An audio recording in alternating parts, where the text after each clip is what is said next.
ಭಾರತ ಜಗತ್ತಿನ super power ರಾಷ್ಟ್ರಗಳೊಟ್ಟಿಗೆ ನಿಲ್ಲುವಂತ ಒಂದು ಯೋಗ್ಯತೆಯನ್ನ ಪಡೆದಿದೆ. ಭಾರತ ನಿಸ್ಸಂಶಯವಾಗಿ ಜಗತ್ತಿನ ಸೂಪರ್ ರಾಷ್ಟ್ರ, ಸೂಪರ್ ಪವರ್, ಸೂಪರ್ ದೇಶ. ಸುಳ್ಳುಗಳನ್ನೇ ಸತ್ಯದ ತಲೆಗೆ ಹೊಡೆದಾಗಿ ಹೇಳುವ ಈ ಕಳೆದ 10 ವರ್ಷದಲ್ಲಿ ಏನೂ ಆಗಿಲ್ಲ, ಭಾರತ ಬರೀ ಸುಳ್ಳು ಹೇಳ್ತಾರೆ ಎನ್ನುವಂಥ ಮೋದಿಯವರ ಬಗ್ಗೆ ಆಪಾದನೆ ಮಾಡ್ತಾರಲ್ಲ, ಇದು ರಿಯಾಲಿಟಿ ಚೆಕ್. ಟ್ರಂಪ್ ಅವರ ಒಟ್ಟು ಬೆಳವಣಿಗೆಯಲ್ಲಿ, ರಾಜಕೀಯದ ಪುನರುತ್ಥಾನದಲ್ಲಿ, ಇವತ್ತಿನ ಅಭೂತಪೂರ್ವವಾದಂಥ ವಿಜಯದಲ್ಲಿ ಕೇಂದ್ರ ಬಿಂದುವಾಗಿ ಕೆಲಸ ಮಾಡಿದ್ದು ಯಾರು ಅಂತಂದ್ರೆ ಕಾಶ್ ಪಟೇಲ್, ಗುಜರಾತಿ ಮೂಲದವರು. ಅಧಿಕಾರಕ್ಕೆ ಬರುವ ಮೊದಲನೇ ಭಾರತೀಯರ ಮೇಲೆ ಆದ ದಾಳಿಯನ್ನ ಇಟ್ಟುಕೊಂಡು ಎಲಾನ್ ಮಸ್ಕ್ ಅತ್ಯಂತ ಕಟುವಾದ ಶಬ್ದಗಳಲ್ಲಿ ಟ್ರೂಡೋ ಅವರ ರಾಜಕೀಯ ಜೀವನ ಅವಸಾನಗೊಳ್ಳುವ ಸೂಚನೆ ಇದು ಅನ್ನೋದನ್ನ ಅವರು ಹೇಳಿದ್ದಾರೆ. ಕಮಲಾ ಹ್ಯಾರಿಸ್ ಜಗತ್ತಿನ ಜೆಹಾದಿ ಗುಂಪುಗಳೊಟ್ಟಿಗೆ ನೇರವಾದ ಸಂಪರ್ಕವನ್ನು ಹೊಂದಿದ್ದಾರೆ.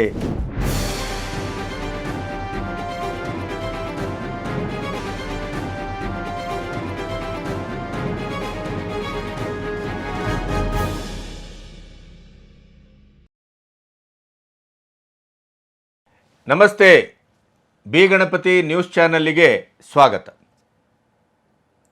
ಇವತ್ತು ಜಾಗತಿಕ ಮಟ್ಟದ ಒಂದು ಅಚ್ಚರಿಯನ್ನು, ವಿಸ್ಮಯವನ್ನು ಮತ್ತೆ ನಿಮ್ಮೊಟ್ಟಿಗೆ ಹಂಚಿಕೊಳ್ಳಿಕ್ಕೆ ನಾನು ಅಭಿಮಾನದಿಂದ ಕೂತಿದ್ದೇನೆ. ಒಂದು ಕಡೆ ರಷ್ಯಾ, ಇನ್ನೊಂದು ಕಡೆ ಅಮೇರಿಕ. ಈ ಎರಡೂ ಕಡೆಯಿಂದ ಭಾರತೀಯತೆ, ಭಾರತದ ಸನಾತನ ಧರ್ಮ, ಹಿಂದುತ್ವ ಇವೆಲ್ಲವನ್ನು ಉಚ್ಛ್ರಾಯ ಸ್ಥಿತಿಗೆ ಮತ್ತು ಜಾಗತಿಕ ಮಟ್ಟದಲ್ಲಿ ಅದನ್ನು ಬಿಂಬಿಸಬೇಕು, ನೆಲೆಗೊಳಿಸಬೇಕು, ಭಾರತವನ್ನು ವಿಶ್ವದ ಒಂದು ಶ್ರೇಷ್ಠ ಮತ್ತು ಬಲಾಢ್ಯ ರಾಷ್ಟ್ರವಾಗಿ ಅದರ ಹೊಕ್ಕಳು ಬಳ್ಳಿ ಸನಾತನ ಧರ್ಮದ ಆ ಚಹರೆಯ ಮೂಲಕವೇ ಕಟ್ಟಬೇಕು ಅಂತೇನು ಮೋದಿ ಸರ್ಕಾರ ಹೊರಟಿದೆ. ಅದಕ್ಕೆ ಈಗ ಒಂದು ಪರ್ವಕಾಲ ಪ್ರಾಪ್ತವಾಗಿದೆ. ನಿಸ್ಸಂಶಯವಾಗಿ ಜಾಗತಿಕ ಮಟ್ಟದ ಬಹಳ ದೊಡ್ಡ ನಾಯಕರುಗಳೇ ನಮ್ಮ ಇಡೀದಾದಂಥ ಒಂದು ಭಾರತದ ಪ್ರಧಾನಿಯ ಆಶಯಕ್ಕೆ ರತ್ನಗಂಬಳಿಯನ್ನು ಹಾಸ್ತಾ ಇದ್ದಾರೆ. ಅಂಥ ಒಂದು ಅದ್ಭುತವಾದಂಥ ಒಂದು ವಾತಾವರಣ ಸೃಷ್ಟಿಯಾಗಿದೆ. ಒಮ್ಮೆ ಕಮಲಾ ಹ್ಯಾರಿಸ್ ಅವರು ಅಮೆರಿಕದ ಅಧ್ಯಕ್ಷರಾಗಿ ಆಯ್ಕೆಯಾಗಿದ್ದರೆ ಭಾರತದ ಪಾಲಿಗೆ ಎಂಥ ಭಯಾನಕವಾದ ದಿನಗಳು ಭವಿಷ್ಯದಲ್ಲಿ ಕಾಡ್ತಾ ಇದ್ವು ಅನ್ನುವಂಥ ಒಂದು ವಸ್ತುಸ್ಥಿತಿಯನ್ನು ಕೂಡ ನಿಮ್ಮೊಟ್ಟಿಗೆ ಹಂಚಿಕೊಳ್ಬೇಕು. ಮೊದಲನೇದಾಗಿ, ನಮ್ಮ ದೇಶದ ಪರಮಾಪ್ತ ರಾಷ್ಟ್ರ, ಒಂದು ರೀತಿಯಲ್ಲಿ ನಮ್ಮ ಪರಮಾತ್ಮನ ಆತ್ಮಕ್ಕೆ ಅತ್ಯಂತ ಹತ್ತಿರವಾಗಿ ಅನುಗಾಲವು ನಿಂತು ನಮ್ಮನ್ನು ಈ 75 ವರ್ಷಗಳ ಸ್ವತಂತ್ರ ಭಾರತದಲ್ಲಿ ಕಾಪಾಡಿದ್ದು ಮತ್ತು ನಮ್ಮನ್ನು ಪೊರೆದದ್ದು, ನಮ್ಮೊಟ್ಟಿಗೆ ನಿಂತು ಸ್ನೇಹವನ್ನು ನಿಭಾಯಿಸಿದ್ದು ರಷ್ಯಾ. ಇನ್ನು ನೆಹರು ಕಾಲಕ್ಕೆ ಹೋದಾಗ ರಷ್ಯಾದ ಕಮ್ಯುನಿಸಮ್ಮು ನಮ್ಮ ದೇಶದ ಒಳಗಡೆನೇ ಅದು ಎಂಥ ಒಂದು ಬಿಲವನ್ನು, ರಂಧ್ರವನ್ನು, ಅದು ಆತ್ಮಘಾತುಕತನವನ್ನು ಸಂಸ್ಕೃತಿಯಾಗಿ, ಚರಿತ್ರೆಯಾಗಿ ಅದು ನಮ್ಮನ್ನು ಕಾಡಿತು ಮತ್ತು ಕಲಕಿತು. ಹಾಗೆ ಭಾರತದ ಮೂಲ ಸ್ವಭಾವವನ್ನು ಹೇಗೆ ಕೊಂದಿತು ಅನ್ನುವಂಥ ಇತಿಹಾಸವು ನಮಗೆ ನೆನಪಿದೆ. ಆದರೆ ಗರ್ಬಚೇವ್ ಬಂದ ನಂತರ ಅಖಂಡ ರಷ್ಯಾ ಒಡೆದು ಅದು ವಿಚ್ಛಿದ್ರೀಕರಣಗೊಂಡಂಥ ಸಂದರ್ಭದಲ್ಲಿ, ಆ ನಂತರದ ಒಟ್ಟು ಬೆಳವಣಿಗೆಯಲ್ಲಿ ರಷ್ಯಾ ಮತ್ತು ಭಾರತದ ಸಹಯೋಗ ಭಾರತದ ಪಾಲಿಗೆ ವರವಾಗಿಯೇ ಸಂದಿದೆ. ಅದರಲ್ಲೂ ಈಗ ಪುಟಿನ್, ಭಾರತದ ಪ್ರಧಾನಿ ಮೋದಿಯವರ ಪರಮಾಪ್ತರು, ಅವರು ಇವತ್ತಿನ ಬೆಳವಣಿಗೆಯನ್ನು ಗಮನಿಸಿ ಈ ದಶಕದ ಒಟ್ಟು ಭಾರತದ ಉನ್ನತಿಯನ್ನು, ಸಮೃದ್ಧತೆಯನ್ನು ವಿಶ್ವಮಟ್ಟದಲ್ಲಿ ಅದರ ಒಟ್ಟು ಫಾರಿನ್ ಪಾಲಿಸಿ ಮೂಲಕ ಮತ್ತು ಬೇರೆ ಬೇರೆ ದೇಶಗಳೊಟ್ಟಿಗೆ ತನ್ನ ಇಡೀದಾದಂಥ ಒಂದು ಸಾವಯವ ಸಂಬಂಧದ ಮೂಲಕ ಇವತ್ತು ವಿಶ್ವದ ಶ್ರೇಷ್ಠವಾದಂಥ ಒಂದು ಮಟ್ಟದಲ್ಲಿ ಭಾರತ ಬಂದು ನಿಂತಿದೆ ಅನ್ನೋದಕ್ಕೆ ನಾವು ಹೇಳಬೇಕಾಗಿಲ್ಲ, ಭಾರತದ ಪ್ರಧಾನಿ ಹೇಳಬೇಕಾಗಿಲ್ಲ, NDA ಸರ್ಕಾರ ಹೇಳಬೇಕಾಗಿಲ್ಲ, ಜಾಹೀರಾತು ಕೊಡಬೇಕಾಗಿಲ್ಲ. ಆ ಮಾತನ್ನು ಪುಟಿನ್ ಅವರು ಜಗತ್ತಿನೆದುರು ಇವತ್ತು ಬಿತ್ತರಿಸಿದ್ದಾರೆ. ಅದು ಇಡೀ ಭಾರತೀಯರು ಹೆಮ್ಮೆ ಪಡುವಂಥ ವಿಚಾರ. ಹಾಗಾದರೆ ಏನು? ಪುಟಿನ್ ಅವರು ಒಂದೇ ಮಾತಿನಲ್ಲಿ ಸೂಚಿಯಲ್ಲಿ ನಡೆದ ಕಾರ್ಯಕ್ರಮವೊಂದರಲ್ಲಿ ಮಾತಾಡ್ತಾ ಭಾರತ ಮತ್ತು ನಮ್ಮ ಸಂಬಂಧದ ಬಗ್ಗೆ ಅತ್ಯಂತ ಶ್ಲಾಘನೀಯವಾಗಿ ನೆನಪುಗಳನ್ನು ತೋಡಿಕೊಳ್ತಾ ಅವರೊಂದು ಮಾತನ್ನು ಹೇಳ್ತಾರೆ. ಇವತ್ತು ಭಾರತ ಜಗತ್ತಿನ ಸೂಪರ್ ಪವರ್ ರಾಷ್ಟ್ರಗಳೊಟ್ಟಿಗೆ ನಿಲ್ಲುವಂಥ ಒಂದು ಯೋಗ್ಯತೆಯನ್ನು ಪಡೆದಿದೆ. ಭಾರತ ನಿಸ್ಸಂಶಯವಾಗಿ ಜಗತ್ತಿನ ಸೂಪರ್ ರಾಷ್ಟ್ರ, ಸೂಪರ್ ಪವರ್, ಸೂಪರ್ ದೇಶ. ಭಾರತದ ಅಪಾರ ಜನಸಂಖ್ಯೆಯನ್ನು ಆಧರಿಸಿ, ಇಲ್ಲಿಯ ಸಂಪನ್ಮೂಲವನ್ನು ಆಧರಿಸಿ, ಇಲ್ಲಿಯ ಆಡಳಿತವನ್ನು ಆಧರಿಸಿ, ಆರ್ಥಿಕವಾದ ಒಟ್ಟು ಬೆಳವಣಿಗೆಯನ್ನು ಗಮನಿಸಿ ಮತ್ತು ಭಾರತಕ್ಕೆ ಇಡೀ ವಿಶ್ವದಲ್ಲೇ ಇನ್ನಿಲ್ಲದ ಒಂದು ಸಾಂಪ್ರದಾಯಿಕವಾದಂಥ ಮತ್ತು ಭಾರತದ ಚಹರೆ ಆಸ್ತಿ ಅನ್ನುವಂಥ ಒಂದು ಪ್ರಾಚೀನ ಸಂಸ್ಕೃತಿ ಇದೆ. ಇವೆಲ್ಲ ದೃಷ್ಟಿಯಿಂದ ಗಮನಿಸಿದಾಗ ಕಳೆದ ಒಂದು ದಶಕದಲ್ಲಿ ಭಾರತ ಮೈ ಮುರಿದು ಒಟ್ಟಾಗಿ ನಿಂತಂಥ ಒಂದು ನಿಬ್ಬೆರಗಿದೆಯಲ್ಲ, ಅದು ಭಾರತ ಜಗತ್ತಿನ ಸೂಪರ್ ಪವರ್ ರಾಷ್ಟ್ರವಾಗುವ ರಾಷ್ಟ್ರವಾದ ಎಲ್ಲ ಲಕ್ಷಣಗಳನ್ನು ಹೊಂದಿದೆ. ಇದು ರಷ್ಯಾದ ಅಧ್ಯಕ್ಷ ಪುಟಿನ್ ಅವರು ಘಂಟಾಘೋಷವಾಗಿ ಜಗತ್ತಿನೆದುರು ಹೇಳಿದಂಥ ಮಾತು. ಈ ಮಾತನ್ನು ಆಧರಿಸಿ ಈಗ ರಾಹುಲ್ ಗಾಂಧಿ ಅವರನ್ನು ಕೇಳಬೇಕು, ಖರ್ಗೆಯವರನ್ನು ಕೇಳಬೇಕು, ಈ ಕಾಂಗಿಗಳನ್ನು ಮೆಟ್ಟಿ ಕೇಳಬೇಕು. ಏನು ಹೇಳ್ತೀರಿ ಈ ಮಾತಿಗೆ?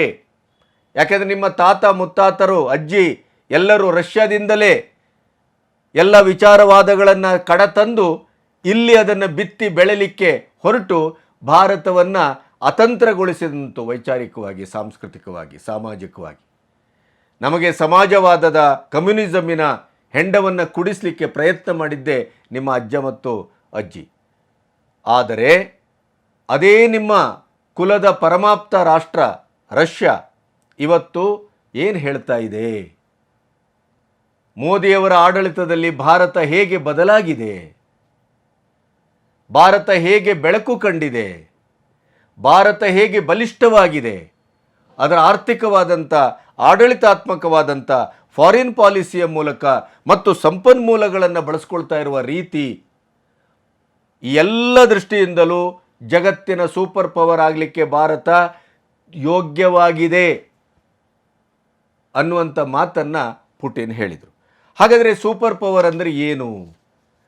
ಆರ್ಥಿಕತೆ, ಸೇನೆ, ಭೂಗೋಳ ಅಂದರೆ ಭೌಗೋಳಿಕವಾಗಿ, ಜನಸಂಖ್ಯೆ, ಸಂಪನ್ಮೂಲಗಳು, ಸರ್ಕಾರದ ರೀತಿ ನೀತಿಗಳು ಹಾಗೂ ಸಂಸ್ಕೃತಿಯಂಥ ವಿಷಯಗಳಲ್ಲಿ ಜಾಗತಿಕವಾಗಿ ಇಂಪ್ಯಾಕ್ಟ್ ಮಾಡುವ ಅಂದರೆ ಪರಿಣಾಮವನ್ನು ಬೀರುವ ಮಟ್ಟದಲ್ಲಿ ಒಂದು ದೇಶ ತಾನು ಆಂತರಿಕವಾಗಿ ಬೆಳೆದಾಗ ಅದು ಜಾಗತಿಕವಾಗಿ ಸೂಪರ್ ಪವರ್ ಆಗಲಿಕ್ಕೆ ಯೋಗ್ಯ. ಈ ಎಲ್ಲ ದೃಷ್ಟಿಯಿಂದಲೂ ಭಾರತ ಇವತ್ತು ಸೂಪರ್ ಪವರ್ ಆಗುವಂಥ ಶಕ್ತಿಯನ್ನು ಹೊಂದಿದೆ. ನಿಸ್ಸಂಶಯವಾಗಿ ಈ ಮಾತನ್ನು ಆಡ್ತಾ ಇದ್ದೇನೆ ಅಂತ ರಷ್ಯಾದ ವ್ಲಾಡಿಮಿರ್ ಪುಟಿನ್ ಅವರು ಘಂಟಾಘೋಷವಾಗಿ ಹೇಳಿದರು. ಇದು ಭಾರತದ ದಶಕದ ಒಟ್ಟು ಬೆಳವಣಿಗೆಗೆ ಒಂದು ಸಾಕ್ಷೀಭೂತವಾಗಿ ಪುಟಿನ್ ಅವರ ಮಾತು ನಿಲ್ಲುತ್ತೆ. ಭಾರತದ ಒಳಗಿನ ಭಾರತೀಯರ ಮನಸ್ಸಿನಲ್ಲಿ ಭಾರತದನ್ನು ಒಂದು ಅತಂತ್ರ ರಾಷ್ಟ್ರ, ಅಭಿವೃದ್ಧಿ ಹೊಂದದೇ ಇರುವಂಥ ರಾಷ್ಟ್ರ, ಬಡತನದಲ್ಲೇ ಇದ್ದಂಥ ರಾಷ್ಟ್ರ ಇತ್ಯಾದಿ ಇತ್ಯಾದಿ ಅಂತ ಸುಳ್ಳುಗಳ ಮೇಲೆ ಸುಳ್ಳನ್ನು ಹೇಳಿ ಭಾರತೀಯರ ಮನಸ್ಸನ್ನೇ ಕೆಡಿಸುವ ಮೂಲಕ ಭಾರತದ ಒಳಗಡೆನೇ ಭಾರತದ ವಿರೋಧಿ ಮನೋಭಾವವನ್ನು ಹುಟ್ಟುಹಾಕುವಂಥ ಕೆಲಸವನ್ನು, ದೇಶದ್ರೋಹದ ಕೆಲಸವನ್ನು ಏನು ಇಂಡಿಕೂಟ ಕಾಂಗ್ರೆಸ್ ಇವತ್ತು ಮಾಡ್ತಾ ಇದೆ, ಅಂಥವರಿಗೆ ಪುಟಿನ್ ಅವರ ಈ ಮಾತು ತಪರಾಕಿ ಹೊಡೆದಂಗಿದೆ, ಸ್ತಂಭೀಭೂತಗೊಳಿಸುವಾಗಿದೆ. ಇದೇನು ಮೋದಿಯವರಲ್ಲಿ ಪ್ರಚಾರಕ್ಕಾಗಿ ಪುಟಿನ್ ಅವರಿಗೆ ಏನೋ ಆಮಿಷ ಒಡ್ಡಿ ಹೇಳಿದ್ದಲ್ಲ.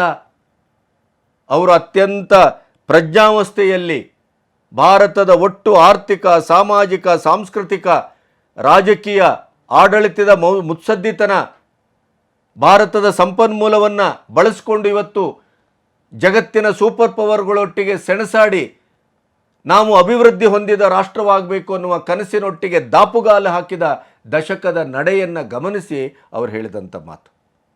ಅವರು ಹೇಳ್ತಾರೆ, ಭಾರತ ಪರಮಾಪ್ತ ದೇಶ, ನಮಗೆ ಸೂಪರ್ ಪವರ್ ಆಗಲಿಕ್ಕೆ ಯೋಗ್ಯವಾದಂಥ ಬೆಳವಣಿಗೆಯನ್ನು ಅದು ಅತ್ಯಂತ ಅಚ್ಚರಿದಾಯಕವಾಗಿ ಕಂಡಿದೆ. ನಾವು ಭಾರತದೊಂದಿಗೆ ಎಲ್ಲ ಆಯಾಮಗಳಲ್ಲೂ ಸಂಬಂಧವನ್ನು ಅಭಿವೃದ್ಧಿಪಡಿಸಿಕೊಳ್ಳುತ್ತಿದ್ದೇವೆ ಮತ್ತು ಅಭಿವೃದ್ಧಿಪಡಿಸಿಕೊಳ್ಳುವ ಕಟಿಬದ್ಧತೆಯನ್ನು ಮುಂದುವರಿಸಲಿಕ್ಕಿದ್ದೇವೆ. ನಮ್ಮ ಬಾಂಧವ್ಯ ದಿನಗಳದಂತೆ, ವರ್ಷಗಳದಂತೆ ಅದು ಹೆಚ್ಚು ಗಾಢವಾಗ್ತಾ ಇದೆ, ಬಲವಾಗ್ತಾ ಇದೆ, ಪುಷ್ಟಿದಾಯಕವಾಗ್ತಾ ಇದೆ. ಉಭಯ ದೇಶಗಳ ಒಟ್ಟು ಬೆಳವಣಿಗೆಯನ್ನು ಜಂಟಿಯಾಗಿ ಮಾಡಲಿಕ್ಕೆ ನಾವು ಹೊರಟಿದ್ದೇವೆ. ನಾವು ಆಯುಧವನ್ನು ಮಾರುವುದಿಲ್ಲ, ಬದಲಾಗಿ ನಾವು ಭಾರತದೊಂದಿಗೆ ಬಾಂಧವ್ಯದ ಮೂಲಕ ಆಯುಧಗಳನ್ನು ಜಂಟಿಯಾಗಿ ನಿರ್ಮಿಸುತ್ತೇವೆ ಅನ್ನುವಂಥ ಮಾತನ್ನು ಹೇಳಿದರು. ಇದು ಎಂಥ ಅದ್ಭುತವಾದಂಥ ಮಾತು ಅನ್ನೋದನ್ನು ನೀವು ಜಿಯೋಪಾಲಿಟಿಕ್ಸಿನ ದೃಷ್ಟಿಕೋನದಲ್ಲಿ ನೋಡಿದರೆ, ಇಡೀ ಜಾಗತಿಕವಾದಂಥ ಒಟ್ಟು ಬೆಳವಣಿಗೆಯ ದೃಷ್ಟಿಯಿಂದ ನೋಡಿದರೆ, ಅಮೆರಿಕದಲ್ಲಿ ಟ್ರಂಪ್ ಆಯ್ಕೆಯಾದಂಥ ಇವತ್ತಿನ ಸಂದರ್ಭದಲ್ಲಿ ಈ ಮಾತಿಗೆ ಬಹಳ ಬಹಳ ತೂಕವಿದೆ, ಮೌಲ್ಯ ಇದೆ ಮತ್ತು ಭವಿಷ್ಯದ ಭಾರತದ ಒಂದು ಅದ್ಭುತವಾದಂಥ ಚಿತ್ರಣ ನಮ್ಮ ಕಣ್ಣೆದುರು ಕಾಣ್ತಾ ಇದೆ. ಬ್ರಹ್ಮೋಸ್ ಯೋಜನೆಯನ್ನು ನೆನಪಿಸಿಕೊಳ್ಳುತ್ತಾ ಪುಟಿನ್, ನಾವಿಬ್ಬರೂ ಸೇರಿ ಭೂಮಿ, ಜಲ, ಆಕಾಶಗಳಲ್ಲಿ ಬಳಸಬಹುದಾದ ಕ್ಷಿಪಣಿಗಳನ್ನು ಅಭಿವೃದ್ಧಿಪಡಿಸಿದ್ದೇವೆ. ಇದು ಪರಸ್ಪರ ನಂಬಿಕೆ ಹಾಗೂ ಸಹಕಾರದ ಸಂಕೇತವಾಗಿದೆ. ಇದನ್ನು ಭವಿಷ್ಯದಲ್ಲೂ ನಾವು ಮುಂದುವರಿಸ್ತೇವೆ. ಪುಟಿನ್ ಅವರ ಈ ಮಾತು ಬಹಳ ಬಹಳ ಅದ್ಭುತವಾದಂಥ ಮಾತು. ಎರಡು ಕಾರಣಕ್ಕಾಗಿ. ಒಂದು, ಭಾರತದ ಒಳಗಡೆನೇ ಭಾರತದ ವಿರೋಧಿ ಮನೋಭಾವವನ್ನು ಹುಟ್ಟುಹಾಕುವ, ಅಂತಾರಾಷ್ಟ್ರೀಯ ಮಟ್ಟದಲ್ಲಿ NDA ಸರ್ಕಾರ ಮತ್ತು ಮೋದಿಯವರ ನೇತೃತ್ವವನ್ನು ಅತ್ಯಂತ ದುರ್ಬಲಗೊಳಿಸಲಿಕ್ಕೆ ಭಾರತದ ಪ್ರತಿಪಕ್ಷವೇ ಹೊರಟಂಥ ಇವತ್ತಿನ ಹೊತ್ತಲ್ಲಿ ವ್ಲಾಡಿಮಿರ್ ಪುಟಿನ್ ಅವರ ಈ ಮಾತಿದೆಯಲ್ಲ, ಜಗತ್ತಿನ ಸೂಪರ್ ಪವರ್ ಆಗುವಂಥ ಎಲ್ಲ ಶಕ್ತಿಯನ್ನು ಭಾರತ ಹೊಂದಿದೆ ಅನ್ನುವಂಥ ಈ ಮಾತಿದೆಯಲ್ಲ, ಇದು ಭಾರತೀಯರಿಗೆ ಪ್ರತಿಯೊಬ್ಬರಿಗೂ ಅರ್ಥವಾಗಬೇಕಾದಂಥ ಮಾತು. ಅದು ಮುಖ್ಯವಾಗಿ ಕಾಂಗ್ರೆಸ್ಸಿಗರಿಗೆ, ಇಂಡಿ ಕೂಟದವರಿಗೆ, ಸುಳ್ಳುಗಳನ್ನು ಸಾರುವ, ಸುಳ್ಳುಗಳನ್ನೇ ಸತ್ಯದ ತಲೆಗೆ ಹೊಡೆದಾಗಿ ಹೇಳುವ, ಈ ಕಳೆದ 10 ವರ್ಷದಲ್ಲಿ ಏನೂ ಆಗಿಲ್ಲ ಭಾರತ, ಬರೀ ಸುಳ್ಳು ಹೇಳ್ತಾರೆ ಅನ್ನುವಂಥ ಮೋದಿಯವರ ಬಗ್ಗೆ ಆಪಾದನೆ ಮಾಡ್ತಾರಲ್ಲ, ಇದು ರಿಯಾಲಿಟಿ ಚೆಕ್. ಇದು ನಿಜವಾದಂಥ ಭಾರತದ ಭವಿಷ್ಯದ ಒಂದು ಚಿತ್ರಣ. ರಷ್ಯಾದ ಅಧ್ಯಕ್ಷರು ಹೇಳಿದಂಥ ಮಾತಿದೆಯಲ್ಲ, ಇದು ಇವತ್ತಿನ ಸುವರ್ಣಾಕ್ಷರದಲ್ಲಿ ಬರೆದಿಡುವಂಥ ಮಾತು. ಭಾರತ ಯಾವಾಗಲೂ ಒಂದು ಸೂಪರ್ ಪವರ್ ಆಗಬಹುದು, ಆಗುವ ಶಕ್ತಿ ಹೊಂದಿದೆ ಅನ್ನುವಂಥ ಕನಸು ಕೂಡ ಭಾರತದಲ್ಲಿ ಹುಟ್ಟು ಹಾಕಿರಲಿಲ್ಲ. ಈ 75 ವರ್ಷದಲ್ಲಿ 56 ವರ್ಷ ಆಳದಂಥ ಕಾಂಗ್ರೆಸ್ಸು ಇಡೀ ದೇಶವನ್ನು ಬಡದೇಶವಾಗಿಯೇ ಇಟ್ಟು ಗರೀಬಿ ಹಠಾವು ಅಂತ ಚಳವಳ ಮಾಡಿಯೂ ಕೂಡ ಇವತ್ತಿಗೂ ನಾವು ಮತ್ತೆ ಅನ್ನಭಾಗ್ಯ, ಕ್ಷೀರಭಾಗ್ಯ, ಆ ಭಾಗ್ಯ, ಈ ಭಾಗ್ಯವನ್ನು ಕೊಡ್ತೇವೆ ಅಂತ ಇವತ್ತು ಪಟಾಕಿ ಹಾರಿಸಿ ದೇಶವನ್ನು, ಪರ್ಯಾಯವಾಗಿ ರಾಜ್ಯಗಳನ್ನು ಒಟ್ಟು ಆಂತರಿಕ ದುರ್ಭಿಕ್ಷಕ್ಕೆ ದೂಡ್ತಾ ಇರುವಂಥ ಕಾಂಗ್ರೆಸ್ಸಿನ ನೀತಿ ಇದೆಯಲ್ಲ, ಅದರ ಮಧ್ಯೆ ಈ ದಶಕದಲ್ಲಿ ಮೋದಿಯವರು ಸಾಧಿಸಿದಂಥ ಒಂದು ಸಾಧನೆ ಇವತ್ತು ಜಾಗತಿಕ ನಾಯಕರು ಕೂಡ ಮುಕ್ತ ಕಂಠದಿಂದ ಮಾತಾಡುವಂಥ ಸಂದರ್ಭಕ್ಕೆ ನಾವು ಬಂದು ನಿಂತಿದ್ದೇವೆ. ಇನ್ನು ಈ ಮಾತಿಗೆ ಪರ್ಯಾಯವಾಗಿ ಭಾರತ ಇವತ್ತು ತನ್ನ ಅಸ್ಮಿತೆಯನ್ನು, ತನ್ನ ಹಿಂದುತ್ವವನ್ನು, ತನ್ನ ಸನಾತನ ಧರ್ಮದ ನೆಲೆಗಟ್ಟನ್ನು ಅತ್ಯಂತ ಜತನದಿಂದ ಕಾಪಾಡಲಿಕ್ಕೆ ಹೊರಟಿದೆ. ಅದಕ್ಕೆ ಪೂರಕವಾಗಿ ವಿಶ್ವದ ಹಿರಿಯಣ್ಣನ ಸಾಥ್ ಕೂಡ ಸಿಗತ್ತೆ ಅನ್ನೋದು ನಿಮಗೆ ನಿಬ್ಬೆರಗು ಹೊಡಿಸಬೇಕು. ಟ್ರಂಪ್ ಅವರ ಇವತ್ತಿನ ಆಯ್ಕೆ, ಟ್ರಂಪ್ ಅವರ ಅಭೂತಪೂರ್ವವಾದಂಥ ವಿಜಯ ನಮಗೆ ಮುಂದಿನ ದಿನಗಳಲ್ಲಿ ಭಾರತಕ್ಕೆ ಅದ್ಭುತವಾದಂಥ ಒಂದು ಶಕ್ತಿ ಸಂಚಯವನ್ನು ತರಲಿಕ್ಕಿದೆ ಅನ್ನೋದಕ್ಕೆ ಕೆಲವು ಕಾರಣಗಳಿದೆ. ಒಂದು, ಟ್ರಂಪ್ ಅವರ ಆಯ್ಕೆ ಕೇವಲ ಭಾರತೀಯರ ಬಗ್ಗೆ, ಭಾರತತ್ವದ ಬಗ್ಗೆ ಅಥವಾ ಹಿಂದುತ್ವದ ಬಗ್ಗೆ, ಹಿಂದೂಗಳ ಬಗ್ಗೆ ಇರುವ ಅವರ ಒಲವಷ್ಟೇ ಅಲ್ಲ, ಮತ್ತು ಟ್ರಂಪ್ ಅವರ, ಮೋದಿಯವರ ಮಧ್ಯೆ ಇರುವಂಥ ಗಾಢವಾದಂಥ ಸ್ನೇಹಶೀಲತೆ ಅಷ್ಟೇ ಅಲ್ಲ. ಇವತ್ತು ಟ್ರಂಪ್ ಅನ್ನುವಂಥ ಒಬ್ಬ ವ್ಯಕ್ತಿ ವಿವಾದಾತ್ಮಕವಾದ ವ್ಯಕ್ತಿ, ಹಲವು 10 ಕೇಸುಗಳನ್ನು ಹಾಕಿಸಿಕೊಂಡ ವ್ಯಕ್ತಿ, ಆ ಕೇಸುಗಳ ವಿಚಾರಣೆಯಲ್ಲಿ ಅಮೆರಿಕದಿಂದಲೇ ಶಿಕ್ಷೆಗೆ ಒಳಗಾದಂಥ ವ್ಯಕ್ತಿ. ಟ್ರಂಪ್ ಅವರ ಮೊದಲ ಅವಧಿ ಮುಗಿದು ಅವರು 2ನೇ ಅವಧಿಗೆ ಸ್ಪರ್ಧಿಸಿ ಸೋತಾಗ, ಬೈಡನ್ ಅವರು ಆಯ್ಕೆಯಾದಾಗ ಕೊನೆಗೂ ಟ್ರಂಪ್ ಅವರ ರಾಜಕೀಯ ಜೀವನ ಸಂಪೂರ್ಣವಾಗಿ ಮಿಸರೇಬಲ್ ಆಯಿತು ಅಂತ ಅಂದುಕೊಂಡಂಥ ದಿನಗಳಲ್ಲಿ ಟ್ರಂಪ್ ಅವರನ್ನು ಕಾನೂನಾತ್ಮಕವಾಗಿ ಮತ್ತು ರಾಜಕೀಯವಾಗಿ ಪುನರ್ಜನ್ಮವನ್ನು ಕೊಟ್ಟದ್ದು ಬೇರೆ ಯಾರೂ ಅಲ್ಲ, ಭಾರತೀಯ ಮೂಲದ ಅವರ ತಂಡದ ಕೋರ್ ಟೀಮ್. ಅದರಲ್ಲೂ ಮುಖ್ಯವಾಗಿ ಕಾಶ್ ಪಟೇಲ್ನಂಥವರು, ಅವರು ಸ್ವತಃ ಲಾಯರ್. ಅವರ ಮೊದಲ ಅವಧಿಯಲ್ಲಿ FBI ಮುಖ್ಯಸ್ಥರಾಗಿ ಅವರ ಡೆಪ್ಯೂಟಿ ಡೈರೆಕ್ಟರ್ ಆಗಿ ನೇಮಿಸಬೇಕಾಗಿತ್ತು. 35 ವರ್ಷ, ಸಣ್ಣ ವಯಸ್ಸು. FBI ಅಂದರೆ ನಮ್ಮಲ್ಲಿ CBI ಇದ್ದ ಹಾಗೆ. FBIಯಲ್ಲಿ ಭಾಳ ಹಿರಿಯ ಅಧಿಕಾರಿಗಳಿದ್ದಾರೆ, ಅದು ಮುಜುಗರ ಆಗುತ್ತೆ ಅನ್ನುವಂಥ ಅಮೆರಿಕದಲ್ಲಿ ಒಂದು ವಾದ ಹುಟ್ಟುಕೊಂಡಾಗ ಟ್ರಂಪ್ ಅವರಿಗೆ ಬೇರೆಯ ಆಯಕಟ್ಟಿನ ಜಾಗವನ್ನು ಕೊಟ್ಟರು. ಟ್ರಂಪ್ ಅವರ ಒಟ್ಟು ಬೆಳವಣಿಗೆಯಲ್ಲಿ, ರಾಜಕೀಯದ ಪುನರುತ್ಥಾನದಲ್ಲಿ, ಇವತ್ತಿನ ಅಭೂತಪೂರ್ವವಾದಂಥ ವಿಜಯದಲ್ಲಿ ಕೇಂದ್ರ ಬಿಂದುವಾಗಿ ಕೆಲಸ ಮಾಡಿದ್ದು ಯಾರು ಅಂತಂದರೆ ಕಾಶ್ ಪಟೇಲ್, ಗುಜರಾತಿ ಮೂಲದವರು. ಅವರನ್ನು ಮೊನ್ನೆ ಅವರು ಗೆಲುವಿನ ಭಾಷಣದ ಮಧ್ಯೆ ಅವರನ್ನು ವೇದಿಕೆ ಕರೆದು ಅವರನ್ನು ತಬ್ಬಿಕೊಂಡು ಅವರನ್ನು ಅಭಿನಂದಿಸಿದರು. ಕಾಶ್ ಪಟೇಲ್ ಮತ್ತು ಟ್ರಂಪ್ ಅವರ ಮಧ್ಯೆ ಎಂಥ ಅವಿನಾಭಾವ ಸಂಬಂಧ ಇದೆ ಅನ್ನೋದನ್ನು ನೀವು ಮರೆಯಬಾರ್ದು. ಹೀಗೆ ಈ ರೀತಿಯಲ್ಲಿ ನೋಡ್ತಾ ಹೋದರೆ ಕಾಶ್ ಪಟೇಲ್ ಅತ್ಯಂತ ಕಟುವಾದಂಥ ಹಿಂದುತ್ವವಾದಿ, ಭಾರತದ ಬಗ್ಗೆ ಅಗಾಧವಾದಂಥ ಅಭಿಮಾನವನ್ನು ಹೊಂದಿದವರು. ಈಗ ಬರ್ತಾ ಇರುವ ವರದಿಯಲ್ಲಿ ಟ್ರಂಪ್ ಅವರು ಜನವರಿ 20ಕ್ಕೆ ಏನು ಅಧ್ಯಕ್ಷರಾಗಿ ಆಯ್ಕೆ ಆಗ್ತಾರೆ, ಆಮೇಲೆ ಅವರ ಕ್ಯಾಬಿನೆಟ್ ಏನು ರಚನೆ ಆಗುತ್ತೆ, ಆ ಕ್ಯಾಬಿನೆಟ್ನಲ್ಲಿ ಭಾರತದ ಮೂಲದ ಬಾಹುಳ್ಯ ಅಧಿಕವಾಗಿರುತ್ತೆ. ನಂಬರ್ 1, ಭಾರತದ ಮೂಲದ ಉಷಾವನ್ ಅವರಿವತ್ತು ಅಮೆರಿಕದ ಸೆಕೆಂಡ್ ಲೇಡಿ. ಅವರ ಗಂಡ JD1 ಅವರು ಭಾರತದ ಅಳಿಯ. ಸಾಂಪ್ರದಾಯಿಕವಾಗಿ ಭಾರತೀಯ ಶೈಲಿಯಲ್ಲೇ ಮದುವೆಯಾದವರು. ಮೂಲತಃ ಮಾಂಸಾಹಾರಿಯಾಗಿದ್ದಂಥ JD1 ಈಗ ಶಾಕಾಹಾರಿಯಾಗಿದ್ದಾರೆ. ಅಷ್ಟೇ ಅಲ್ಲ, ಅವರು ಇಡೀದಾಗಿ ಅವರ ಕುಟುಂಬ ಹಿಂದೂ ಸಂಪ್ರದಾಯದ ಒಂದು ನೆರಳಲ್ಲೇ ಬದುಕ್ತಾ ಇದೆ. ಹಾಗಾಗಿ ಆಂಧ್ರ ಮೂಲದವರು ಉಷಾವನ್ ಅವರು ಅಮೆರಿಕಕ್ಕೆ ಹೋಗುವಾಗ ತಮ್ಮ ಆಂಧ್ರದ ಇಡೀ ಆಸ್ತಿಯನ್ನು ದೇಗುಲಕ್ಕೆ ಅವರು ಅರ್ಪಣೆ ಮಾಡಿ ಹೋದವರು. ಅಂಥ ಒಂದು ಕಟುವಾದಂಥ ಹಿಂದುವಾದಿ. ಈಗ ಇದರಲ್ಲಿ ಪ್ರಥಮವಾಗಿ ನಮಗೆ ಕಾಡುವಂಥವರು JD1 ಮತ್ತು ಉಷಾವನ್. ಅವರು ಈ ಟ್ರಂಪ್ ಅವರ ಲೆಫ್ಟ್ ಮತ್ತು ರೈಟ್ ಹ್ಯಾಂಡಲ್ಲಿ ಯಾರೆಲ್ಲ ಇದ್ದಾರೆ ಇವತ್ತು ಅಂತಂದರೆ ಅಮೆರಿಕನ್ಸ್ ಇಲ್ಲ, ಭಾರತದ ಮೂಲದವರೇ ಬಹುತೇಕ ಜನ ಅಲ್ಲಿ ಅವರ ಆಯಕಟ್ಟಿನ ಜಾಗದಲ್ಲಿದ್ದಾರೆ. ಈ ಕಾಶ್ ಪಟೇಲ್ ಇದ್ದಾರಲ್ಲ, ಕಾಶ್ ಪಟೇಲನ್ನು ಒಂದು ಅರ್ಥದಲ್ಲಿ ಭಾರತದ NSA ಅಜಿತ್ ದೋವಲ್ ಇದ್ದಾರಲ್ಲ, ಅಂಥ ಒಂದು ಸ್ಥಾನಕ್ಕೆ, ಪೋಸ್ಟಿಗೆ ಅವರು ಬರುವ ಸಾಧ್ಯತೆ ಇದೆ. CIA ಮುಖ್ಯಸ್ಥರಾಗುವಂಥ ಸಾಧ್ಯತೆ ನಿಚ್ಚಳವಾಗಿದೆ. ಕಾಶ್ ಪಟೇಲ್ ಒಮ್ಮೆ CIA ಮುಖ್ಯಸ್ಥರಾದರೆ ನೆನಪಿಡಿ, ಅದರ ಮಜಾ ಮತ್ತು ಗಾಂಭೀರ್ಯ ಹೇಗಿರಬಹುದು, ಭಾರತಕ್ಕೆ ಅದರ ಪರಿಣಾಮ ಮತ್ತು ಪ್ರಭಾವ ಯಾವ ರೀತಿಯಲ್ಲಿ ಇರಬಹುದು. ಗುಜರಾತಿ ಮೂಲದವರು ಬೇರೆ, ಟ್ರಂಪಿನ ಪರಮಾಪ್ತರು.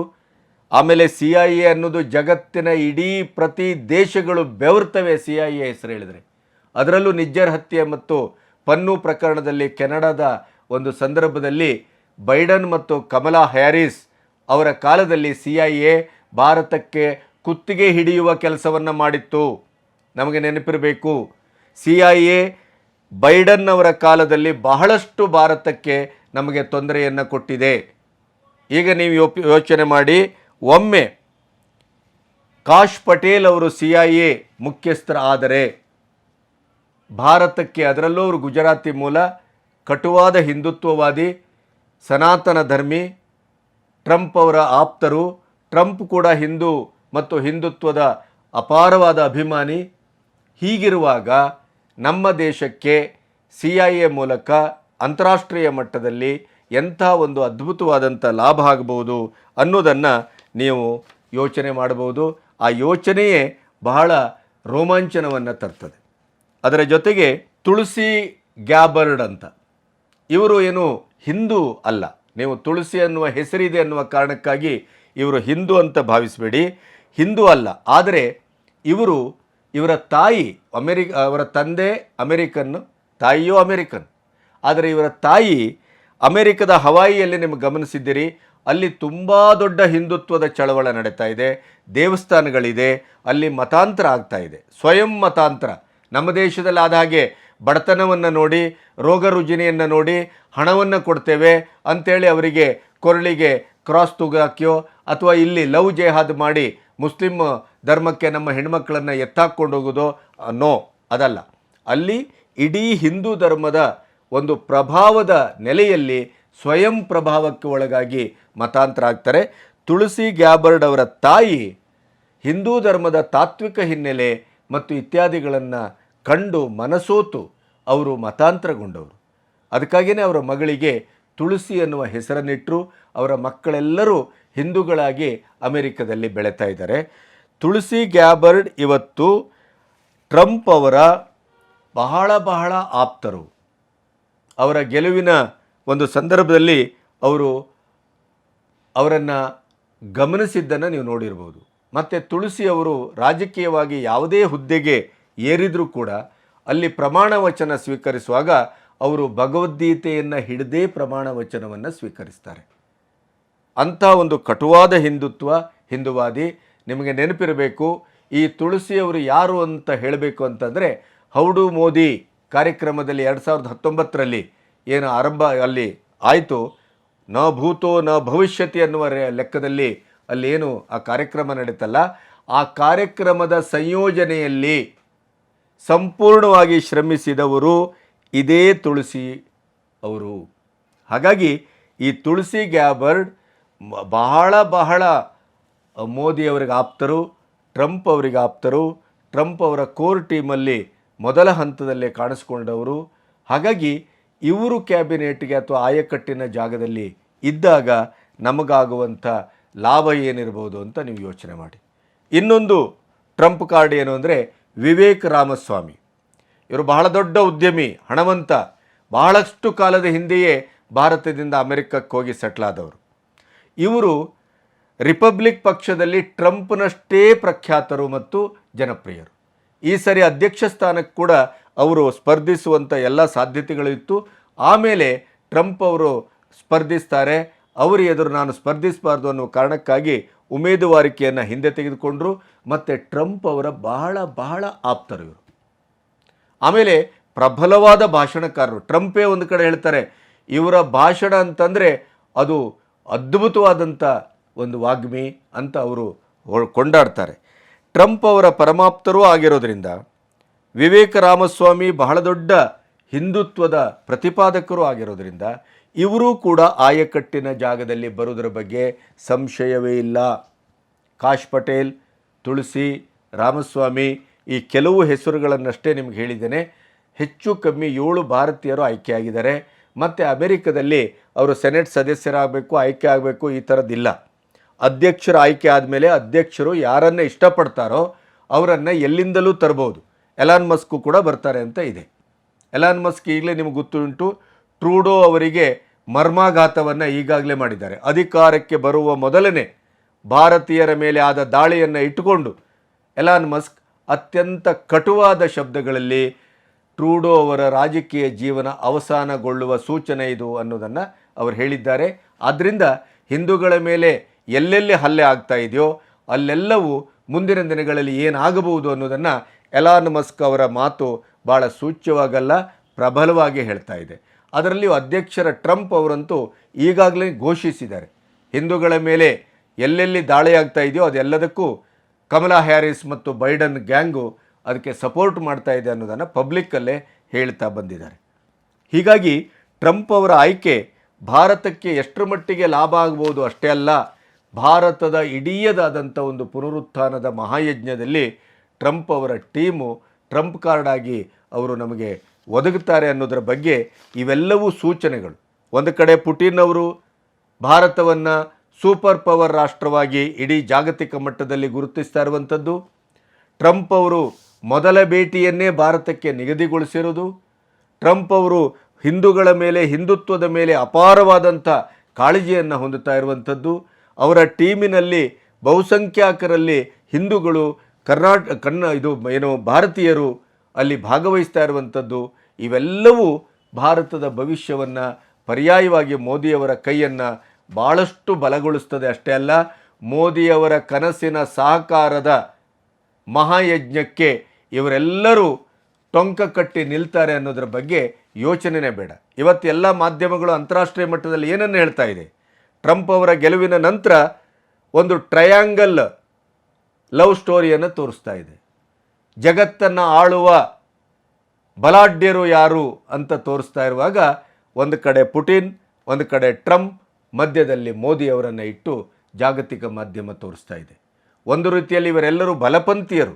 ಮುಖ್ಯವಾಗಿ ಟ್ರಂಪ್ ಮತ್ತು ಮೋದಿ ಜಗತ್ತಿನ ರೈಟ್ ವಿಂಗನ್ನು ಪ್ರತಿನಿಧಿಸುವಂಥ ಒಂದು ನಾಯಕರು.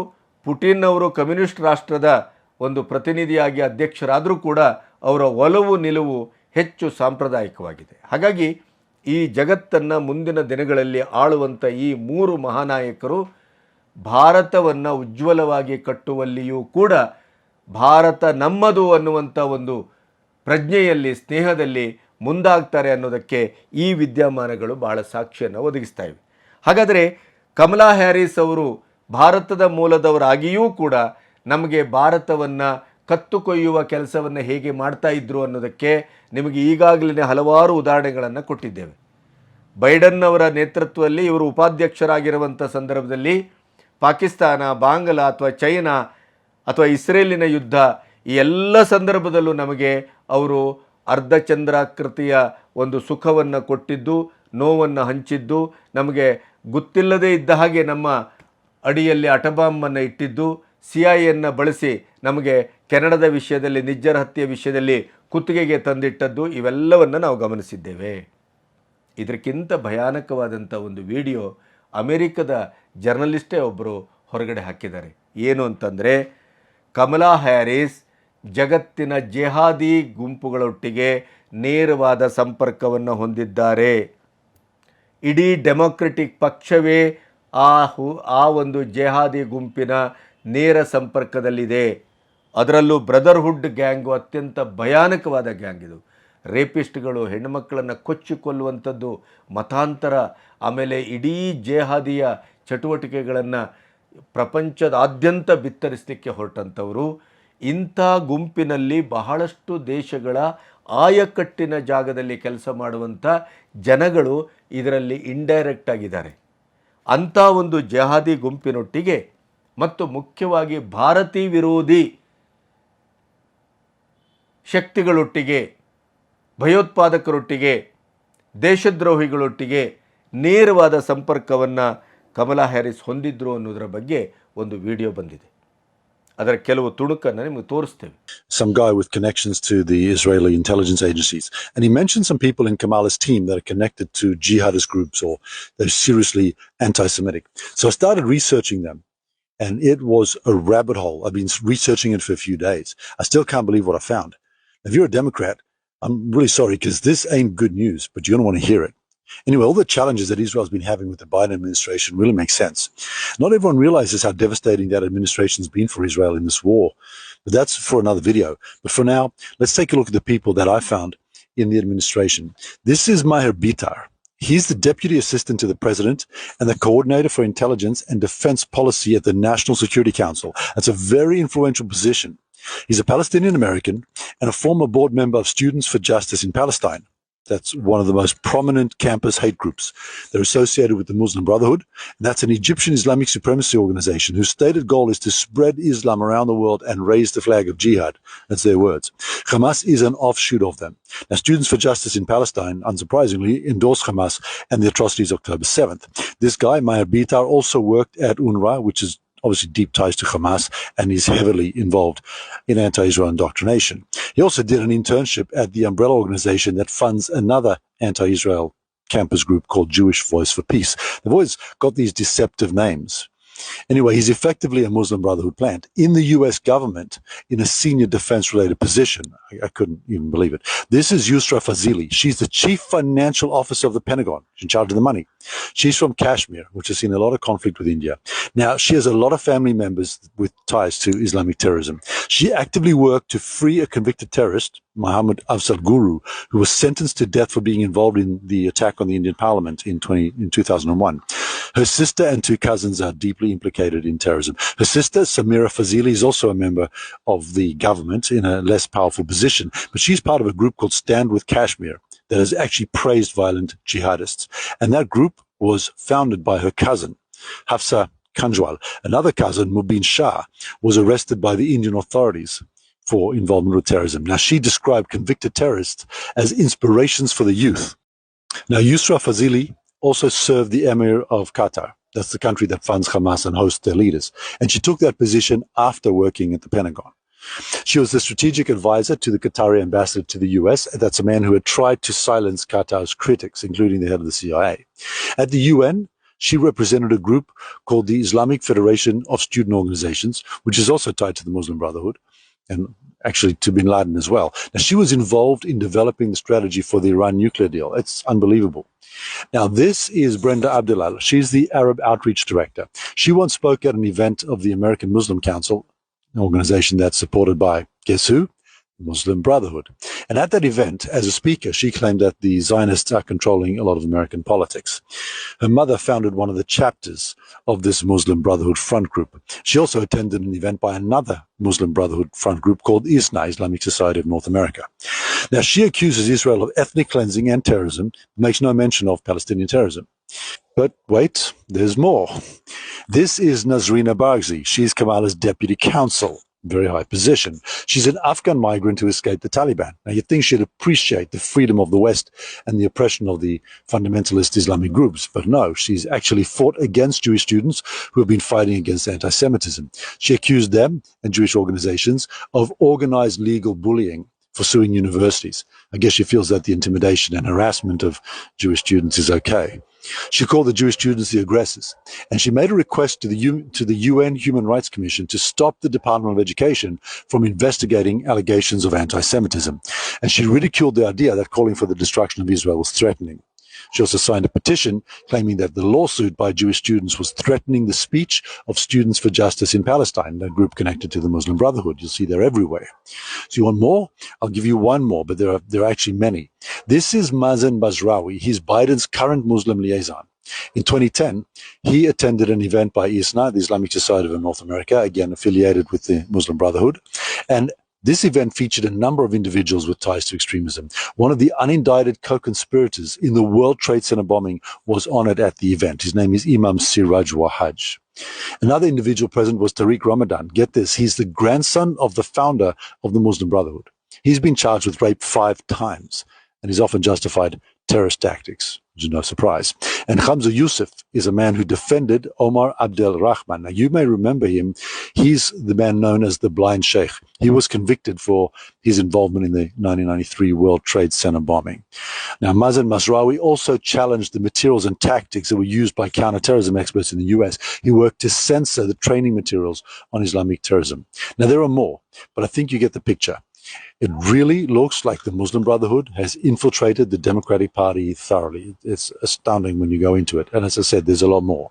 Now, I've always been a Democratic kind of guy. But a few years ago, I realized that the Dems that I'd always loved were gone. In their place was a group of Marxists and people tied to Islamic supremacy. I just didn't realize how bad things really were. But I grieved that loss at the time. It was hard. So I get that it may be hard for you too. But the Dems are over. They've been infiltrated by the Muslim Brotherhood and people who support them. And the Muslim Brotherhood's a very clever and dangerous organization. Now, this is obviously devastating for Israel, but it's also, and mainly, a huge threat to America. You may or may not like Trump, but whatever you think of him, he's not even in the same universe as these people. The Muslim Brotherhood are a very brutal, evil organization, and you do not want to see what they can do. If you haven't already been keeping track of what's going on in Europe and the UK, I recommend it. They got more violent crime and sexual crime than they've ever had in history. Watch 2C TV, TOUSI, on YouTube, or GB News. You get a picture of what's going on in Europe and the UK, and that's what could be coming to America. Your vote matters way, way more than you think. ಆದರೆ ನಾನು ಹೇಳೋದು, ಭಾರತದ ಮೂಲದವರು ಭಾರತಕ್ಕೆ ಅನುಕೂಲ ಆಗಬಹುದು ಅನ್ನುವ ಕಾರಣಕ್ಕಾಗಿ Trump ಅವರ ಒಟ್ಟು ಅಭೂತಪೂರ್ವ ಗೆಲುವಿನಲ್ಲಿ ಭಾರತದ 26 ಲಕ್ಷ ಮತದಾರರ ಮತ ಏನಿತ್ತಲ್ಲ, ಅದೇನಾದರೂ ಛಿದ್ರಗೊಂಡಿದ್ರೆ, ಒಡೆದೋಗಿದ್ರೆ, ಹೇಗೂ ನಮಗೆ ಕಮಲಾ ಹ್ಯಾರಿಸ್ ಅವರು ಭಾರತದ ಮೂಲದವರು ಅನ್ನುವಂಥ ಒಂದು ಪ್ರೀತಿ ಅಲ್ಲೇನಾದರೂ ಕೆಲಸ ಮಾಡಿದ್ದಿದ್ರೆ ಭಾರತದ ಭವಿಷ್ಯ ಎಂಥ ಅತಂತ್ರಕ್ಕೆ ನೂಕಲ್ಪಡ್ತಾ ಇತ್ತು. ಭಾರತ ಜಾಗತಿಕವಾದಂಥ ಜೆಹಾದಿ ಭಯೋತ್ಪಾದಕರ ಕಪಿಮುಷ್ಟಿಗೆ ಹೇಗೆ ಸಿಕ್ಕಿ ಬೀಳ್ತಾ ಇತ್ತು, ಅದಕ್ಕೆ ಬೈಡನ್ ಮತ್ತು ಹ್ಯಾರಿಸ್ ಒಂದು ಒಕ್ಕೂಟ ಹೇಗೆ ಸಹಕರಿಸ್ತಾ ಇತ್ತು ಅನ್ನೋದರ ಬಗ್ಗೆ ಎಣಿಸಿದರೆ ಭಯ ಆಗುತ್ತೆ. ಹಾಗಾಗಿನೇ ಹೇಳೋದು, ನಮ್ಮ ದೇಶಕ್ಕೆ ನಮ್ಮದೇ ಆದಂಥ ಒಂದು ಧರ್ಮ ರಕ್ಷಣೆ ಇದೆ, ನಮ್ಮ ದೇಶಕ್ಕೆ ನಮ್ಮದೇ ಆದಂಥ ಒಂದು ದೈವ ರಕ್ಷಣೆ ಇದೆ, ದೇವರ ರಕ್ಷಣೆ ಇದೆ. ಇದು ಕಾಯಕ ಭೂಮಿ. ಈ ಭೂಮಿಗೆ ತನ್ನನ್ನು ರಕ್ಷಿಸಿಕೊಳ್ಳುವಂಥ ವ್ಯಾಪಕವಾದ ಅಗಾಧವಾದಂಥ ಅವ್ಯಕ್ತವಾದಂಥ ಒಂದು ಶಕ್ತಿ ಇದೆ. ಆ ಶಕ್ತಿ ಕೇವಲ ಭಾರತದ ಒಳಗಷ್ಟೇ ಅಲ್ಲ, ಇಡೀ ಪ್ರಾಪಂಚಿಕವಾಗಿ ಅದು ಕೆಲಸ ಮಾಡುತ್ತೆ ಅನ್ನೋದಕ್ಕೆ ಪುಟಿನ್ ಅವರು ಇವತ್ತು ನಮ್ಮ ಪರಮಾಪ್ತರು, ಟ್ರಂಪ್ ಅವರು ಹಿಂದೂ ಮತ್ತು ಹಿಂದುತ್ವವನ್ನು ಕಾಪಾಡಲಿಕ್ಕೆ ತನ್ನ ಅಧ್ಯಕ್ಷ ಪದವಿಯನ್ನು ಸ್ವೀಕರಿಸುವ ಮೊದಲನೇ ಅವರು ಪ್ರತಿಜ್ಞೆಯನ್ನು ಮಾಡಿದಾಗಿದೆ. ಹಾಗಾಗಿ ಇಡೀ ಜಗತ್ತಿನ ಹಿಂದೂಗಳಿಗೆ, ಭಾರತೀಯರಿಗೆ ಟ್ರಂಪ್ ಅವರ ಗೆಲುವು ಮತ್ತು ಒಂದು ಕಡೆ ಪುಟಿನ್ ಅವರು ಇವತ್ತು ಸೂಪರ್ ಪವರ್ ಭಾರತ ಅನ್ನುವಂಥ ಉದ್ಗಾರ, ಇವೆಲ್ಲವೂ ಭವಿಷ್ಯದಲ್ಲಿ ಭಾರತವನ್ನು ಕಟ್ಟುವ ಮೋದಿಯವರ ಕೈಯನ್ನು ಭಾಳಷ್ಟು ಬಲಗೊಳಿಸಲಿಕ್ಕಿದೆ. 29ರ ಎಲೆಕ್ಷನ್ನಲ್ಲಿ ಈಗಾಗಲೇ ಭವಿಷ್ಯ ನುಡಿದಂತೆ ಮೋದಿಯವರ ಒಂದು ನಡೆ, ಅವಿಚ್ಛಿನ್ನವಾದಂಥ ಜೈತ್ರ ಯಾತ್ರೆ ಸಂಪೂರ್ಣವಾಗಿ ನಿರ್ವಿಘ್ನವಾಗಿ ಮುಂದುವರಿಯಲಿಕ್ಕಿದೆ ಅನ್ನೋದಕ್ಕೆ ಕೂಡ ಇದು ಬಹಳ ದೊಡ್ಡ ಸೂಚನೆ. ನಮಸ್ತೆ.